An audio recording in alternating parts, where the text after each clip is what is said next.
Making a Minibeast hotel. I have decided to make mine using a plastic bottle. You could use a cardboard box or anything that you think might make a good home for a Minibeast. First I cut the top off of my bottle.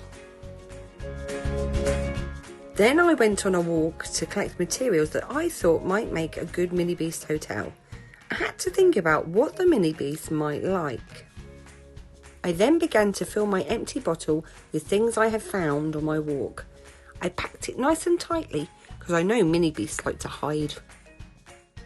Finally, now where shall I put my Minibeast hotel? It needs to be near where they can get food and drink. What might they like to eat?